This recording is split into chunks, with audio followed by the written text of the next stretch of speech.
Hello everyone, today I'll show you how to add red color arrow on your PDF file using Wondershare PDF element. Open your PDF file with Wondershare PDF element. Now click on this comment option, this menu bar, and this is comment shape option, and click this down arrow, and this is arrow option. Click here and draw your arrow. I'll add this down arrow. Now click on this right side, this top properties option, and select your red color and see this. And line thickness, I'll decrease this one and see this. Also I'll insert here this one.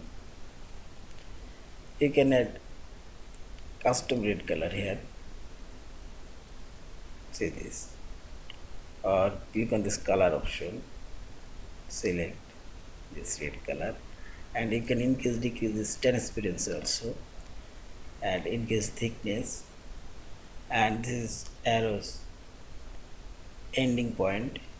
Here you can add this one, and I'll move it up, and this is ending point now says, and this starting point also you can change, and see this one also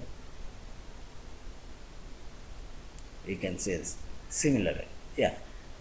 And finally select this file option, save or save as your PDF file. Thank you for watching. Subscribe, like, share and comment.